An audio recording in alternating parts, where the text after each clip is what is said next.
Hello and Assalamu alaikum. My name is Dr. Iqbal. I'm a board certified internal medicine physician as well as board certified in obesity medicine. I worked with Duke University as well as University of North Carolina. And the purpose of my podcast is to help you lose weight, learn obesity medicine, as well as educate you on natural ways of coping with diseases. As Ramadan fast approaches, we as Muslims intend to make fast as a way to clean our bodies and our mind. But how does Ramadan compare to intermittent fasting? Please watch my video on Ramadan and intermittent fasting here, and where I discuss the benefits provided to us from intermittent fasting as well as Ramadan. This Ramadan, many Muslims start the day with delicious meals for suhoor, depending on which country you come from, which adds to the beauty of Muslims.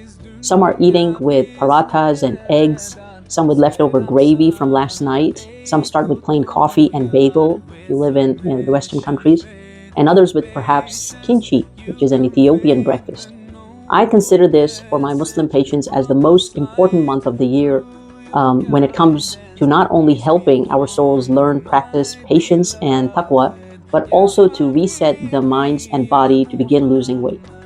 In the Quran, Allah subhanahu wa ta'ala mentions regarding Ramadan or fasting, you who believe, fasting is prescribed for you as it was prescribed for those before you, so that you can be mindful of Allah subhanahu wa ta'ala, or God.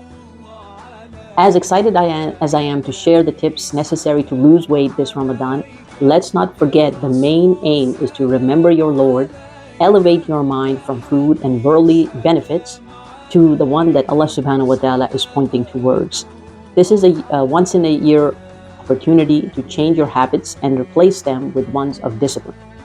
As excited as I am to share the tips necessary to lose weight this Ramadan, let's not forget the main aim is to remember your Lord, elevate your mind away from food and worldly benefits to the one that Allah subhanahu wa ta'ala is pointing towards.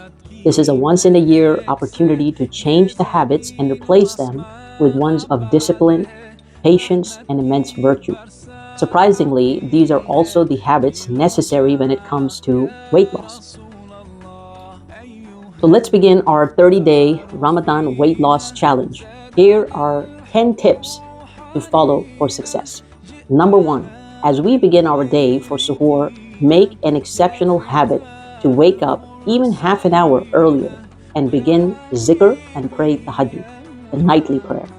This is necessary and allows your mind to now be ready to receive the immensity of the day. Many people have talked about the benefits of meditation to the mind, especially one that is done in silence and early morning. I cannot describe how beneficial this is to one's mind. It is like a de-stressor.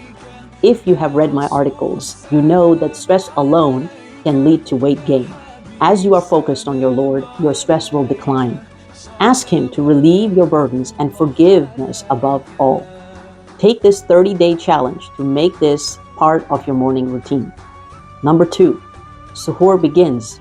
As you gravitate towards stuffing your bellies with food in fear of feeling hungry later on and being cranky, remember that Allah subhanahu wa ta'ala has encouraged in us Muslims moderation. This does not change in Ramadan. Remember that the goal is to learn patience, understand the suffering of others who are starving without food. Eat normal, not excessive. If you practice intermittent fasting, begin your day with coffee or tea and avoid breakfast altogether if you have the habit already to do so. A lot of folks that intermittent fast, they don't eat breakfast, they skip breakfast. They just continue to drink some coffee, some tea, and begin their day. But if you have the habit of eating the breakfast in the morning, at most take a light toast or snack. Remember, the goal is to keep your bellies empty for longer hours. This pushes our bodies into ketosis faster, and the sooner we will lose weight. Read my article on intermittent fasting, which will help you learn a lot more about how intermittent fasting works. Number 3, fill your bellies with hydration. In many parts of the world, people have their local drinks as a way to hydrate themselves. In Pakistan, they drink lassi, which is a sweetened yogurt drink, similar to leban, which is a non-sweet, salty drink in the Middle East. But I would say in the purest form, it is water which provides the best hydration. Drink 1 whole glass as a starter to your suhoor. This is the much needed hydration to sustain the day. Add 1 or 3 dates as part of your suhoor as well to provide that needed energy. This desert food is considered an energy bar. It is jam-packed with vitamins and fiber to sustain you. If you drink 8 ounces of coffee or tea, reduce to 6 ounces. Try to reduce your caffeine intake, as both coffee and tea can lead to diuresis, particularly black tea. This is also a month to detoxify yourself from caffeine, which depletes the body's energy stores in higher quantities. Number 4, begin your day with keeping a tasbih in your hands at almost all times. It is the strange feeling of holding these natural beads.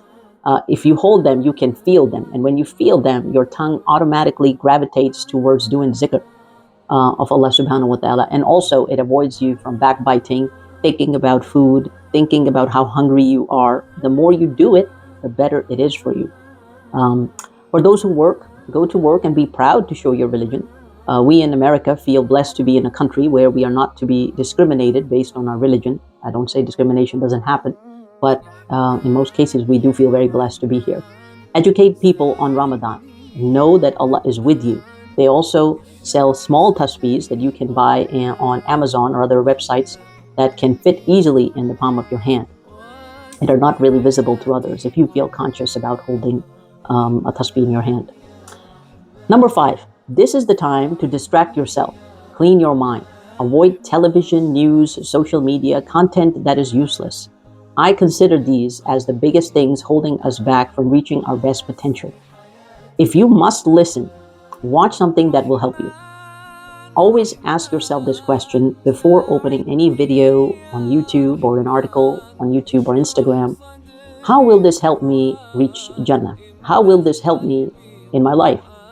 If your answer is it doesn't, then ask, how does it help me become a better person? Or how does it help me attain a skill?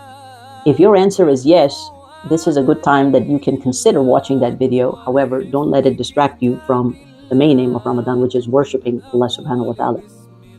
Number 6, pray your prayers on time. Hardly any job other than my surgeon friends will have this excuse that we cannot leave for 5 to 10 minutes and dedicate the time of prayer. Make it a priority. This is the time to change your habits of saying, let me finish this paperwork and I'll pray. This is the art of discipline, my friends. If you cannot get up as soon as the azan is called, you are not truly dedicated to the understanding that this world is a short guest house where you stay. It doesn't matter what your job is, it will not lead you to Jannah without your prayer standing up for you. Allah subhanahu wa ta'ala has made salat as a savior for us and has particularly mentioned the Asr salat, the middle salat. Do not show Allah that He is second to your needs. Pray right away and make this part of your 30-day challenge. Number 7, Quran reading as a way to keep your mind away from food. Many people will make attempt to complete 1 juz in a day to complete the whole Quran in 30 days. If you have the stamina to do this, by all means, achieve this target. I am not a native Arabic speaker. To me, it takes longer to read and then understand the meaning with translation. To me, I hold importance to understanding rather than just reading. You may hold a different view, but I see Quran as a guidance for humanity. I read at a slow pace throughout the year and read the translation. What motivates me is my kids. I take dedicated time to sit with them, particularly in the morning, and tell them the meaning of the Quranic verses. This strengthens my faith in Allah subhanahu wa ta'ala as I feel empowered and proud to be a Muslim and hope to raise kids who love their religion. Please take the time to do the same with your family or yourself. The time it takes is dependent on you. Number 8, now that you have been fasting for at least 18 hours, maybe longer in some cases, it is time for iftar. As you prep, learn that this is a time for sitting together as one family. This is a time to bring your children and family members closer. People tend to make more than they need during this time. They are hungry. Everything looks good. Some people start with delicious soups, some with fruit chaat, others with dates. My suggestion is whatever you choose to make, start your fast with the most nutritious meal on the table. If it is the fruits, then eat a small plate. If it is a salad, then eat a small plate. Do not reach for the samosas or the fried borek right away. Start with the date and water, then the healthy item on your table. Always have one healthy item every iftar. always. Reach for it as a must for the first dish. As a result, you will eat less of the fried options. Number 9, keep in mind the portion size. If you intend to understand the true plight of the needy, remember that they do not have options of massive food. Learn to teach moderation to yourself and your family. Eat healthy and nutritious. Indulge, but only after healthy and nutrition options are used first. I have listed an article which talks about portion sizes and how it helps lose weight. Number 10, stand up for Taraweeh, but hold a water bottle with you. Do not stand to eat all night long. Remember that iftar is your last meal of the day, not that we eat iftar and then we are hungry and we decide to eat again. After the iftar meal, stop eating. Drink water to hydrate yourself. Pray Taraweeh at home or in the masjid. By this time, you should feel exhausted enough to sleep. The circadian rhythm is important to keeping the weight off. Sleep after Taraweeh and follow the cycle again. I have also discussed in the article listed here about the importance that sleep has on resetting the body's hormones and maximizing your weight loss potential.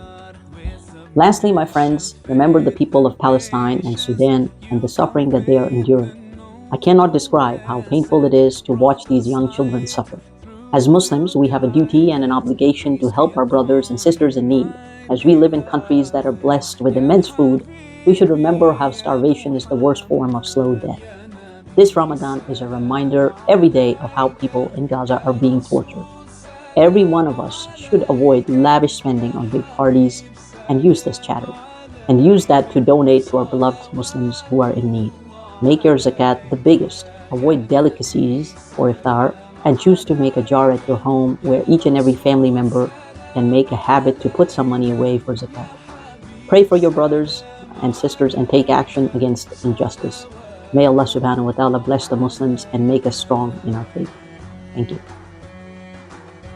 If you like these videos, please subscribe to my channel, as well as go to my website at www.fatimaiqbalmd.com, where I have more articles that talk about obesity medicine for free. Thank you.